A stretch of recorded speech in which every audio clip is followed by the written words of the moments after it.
कृष्ण जन्माष्टमी या कृष्ण जन्मोत्सव पर आप सभी का बहुत बहुत हार्दिक अभिनंदन। जन्म से लेकर देह त्याग तक कृष्ण के जीवन की प्रत्येक घटना हमें कुछ ना कुछ सीख देती है। कृष्ण सबसे रंग बिरंगे अवतार हैं। एक अदम्य बालक, एक मनमोहक प्रेमी, एक पराक्रमी और ब्रेव योद्धा, एक कुशल राजनीतिज्ञ और इन सब से बढ़कर सबसे बड़े महान योगी। हम कृष्ण के सारे रूप हमें ये बताते हैं कि जीवन कितना रंग बिरंगा है। विश्व को दिया गया उनका गीता का उपदेश तो खैर सबसे बड़ा उपदेश ही है, जो कि दो सेनाओं के बीच युद्ध में दिया गया था, जो कि हमें दिखाता है कि जो भी जितनी भी विशिष्ट या उच्च कोटि की परिस्थितियां होती है या इंसान की विशेषताएं उभर के आती है, वो भारी दबाव और तनाव में ही निकल के आती है। अगर हम अपने मन को उस वक्त शांत रखें, दिमाग को स्थिर रखें, तो हम अपनी जितनी अंदरूनी शक्तियां हैं उनको विकसित कर सकते हैं हमारी जो भी विपरीत परिस्थिति है उनमें।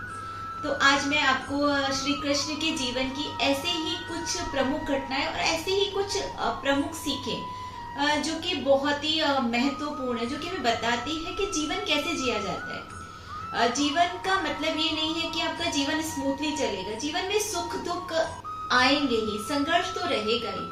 हमें ये सीखना है कि उस संघर्ष से हमें कैसे गुजरना है। तो चलिए सीखते हैं कृष्ण के जीवन से कि कैसे जीवन को श्रेष्ठ बनाया जाए। पहली और सबसे प्रमुख बात हम सीखते हैं कि जीवन संघर्ष है।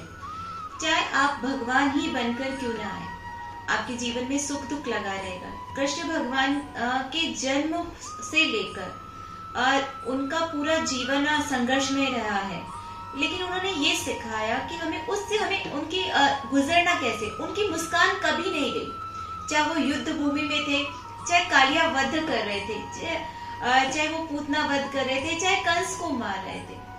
इसलिए हमें ये सिखाता है कि जीवन से शिकायत नहीं करनी है कि हमारे पास इतने दुख हैं, हमें उससे हंसते हुए गुजरना है। जीवन का हर संघर्ष हमें मजबूत बनाता है।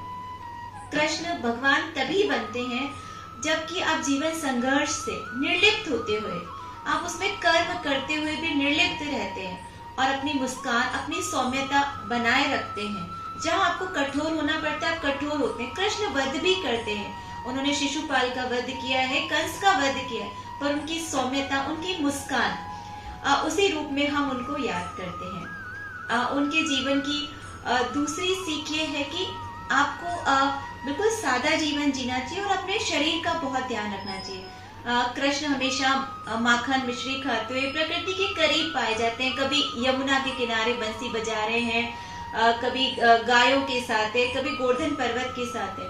उन्होंने दुर्योधन के घर का जो 56 भोग था उसे छोड़कर विदुर जी के घर सिंपल साग रोटी खाना को प्रेफर किया, जो कि हमें सिखाता है कि भोजन हमेशा सात्विक करना चाहिए। भोजन सात्विक होना चाहिए, उससे भोजन करने वाले से, जो हमें भोजन खिला रहा है, जो भोजन हमें परोस रहा है, उसकी मनोस्थिति भी बहुत इम्पोर्टेंट है। कि हमें कृष्ण के जीवन से सीखने को मिलता है कि आपको सादा जीवन जीना चाहिए।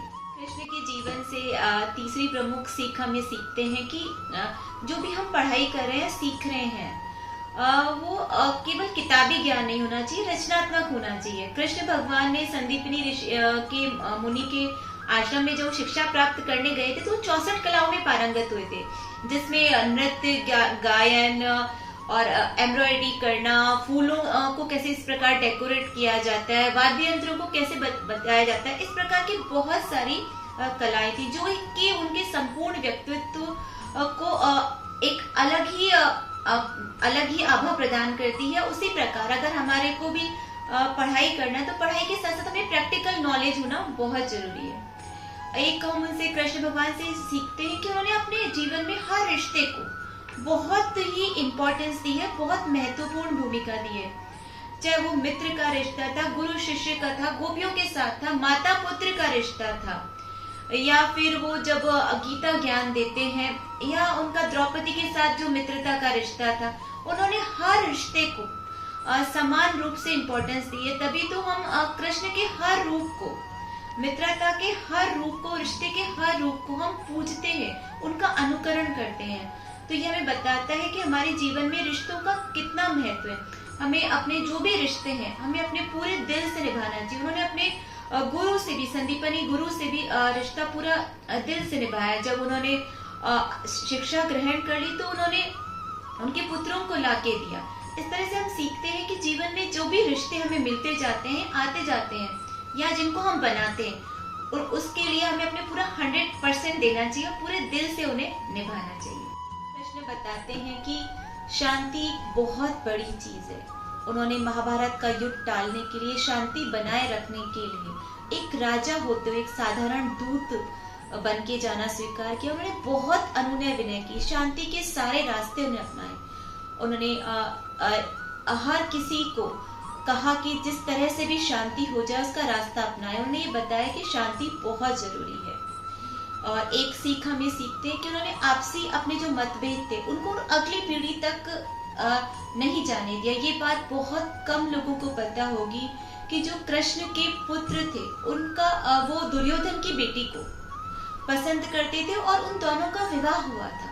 कृष्ण ने दुर्योधन को समझाया था कि ठीक है, हम दोनों के बीच मतभेद है, पर ये मतभेद हमारी आगे वाली पीढ़ी को नहीं जाना चाहिए और उनका विवाह कराना चाहिए। हम दोनों अपनी मित्रता नहीं रख सकते तो नहीं बात है, लेकिन उनका विवाह होना चाहिए। एक कृष्ण के जीवन से हम एक महत्वपूर्ण बात सीखते हैं कि जो कोई भी अन्याय कर रहा है, बुराई कर रहा है या बुरा है, उसको उसका फल जरूर मिलना चाहिए, चाहे वो आपका खुद का ही कितना सगा संबंधी हो, भाई हो या पुत्र हो। शिशुपाल जो उनकी बुआ का लड़का था, उन्होंने उनको एक सीमा तक ही माफ किया, फिर उसका वध किया।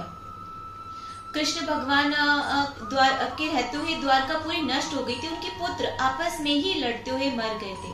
भगवान होते हुए उन्होंने सीख दी कि अगर मेरे पुत्र भी कुछ गलत करते हैं तो उनकी भी मृत्यु निश्चित है। जो कि आज की मांग है कि लोग अगर किसी और कोई बुरा करते हैं तब तो आवाज उठाते हैं, पर अगर कोई उनके अपने सगे संबंधी गलत करते हैं तो वो चुप रहते हैं या उसे अनदेखा कर देते हैं। कृष्ण भगवान ने ये एक बहुत ही स्पष्ट सीख दी है कि जो बुरा करता है वो बुरा है, चाहे वो कोई भी हो, आपका सगा संबंधी क्यों ना हो।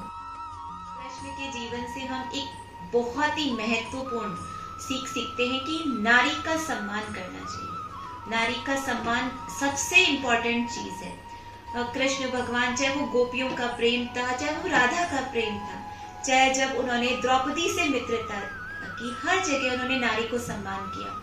उन्होंने 16,000 जो राक्षस के कारावास में जो स्त्रियां थी, जब उनको समाज नहीं अपना रहा था तो उन्होंने उनको सम्मान देने के लिए उन्हें अपने पत्नी के रूप में ग्रहण किया।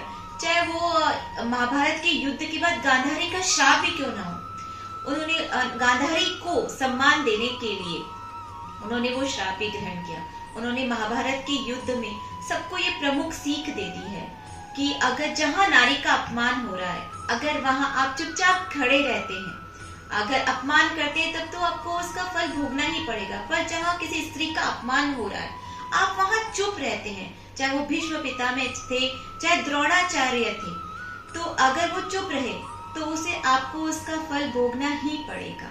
हर चीज की दुनिया में माफी है, पर अगर आप नारी का अपमान करते हैं या अपमान होते हुए देखते और सुनते हैं तो उसका फल आपको भोगना ही पड़ेगा। कृष्ण के जीवन से ये सबसे महत्वपूर्ण सीख हम सीखते हैं। ऐसे तो भगवान कृष्ण के जीवन से हम बहुत कुछ सीख सकते हैं। गीता का प्रत्येक शब्द एक सीख है, पर मैंने यहाँ पे आपको जो जो प्रमुख सीखें दी, जो मुझे बहुत अच्छी लगती है, जिनसे मैं बहुत प्रेरित होती हूँ। मैंने आपको बताया कृष्ण भगवान एक बहुत अच्छे लीडर थे, पर उन्होंने कभी खुद को श्रेय नहीं दिया। वो जो रासु युग में उन्होंने झूठी पतले भी उठा ली, वो दूत भी बन गए, वो सारथी भी बन गए। इसलिए आप लोगों को मोटिवेट करिए, पर खुद श्रेय मत रहिए, लीडर बनिए, पर आप प्रशंसा या श्रेय लेने का अगर प्रयास करेंगे तो वो अच्छा नहीं है। मैं इस वीडियो में बस इतना ही कहना चाहूंगी। अगर आपको वीडियो पसंद आती है प्लीज शेयर करिए, चैनल को सब्सक्राइब करिए। धन्यवाद।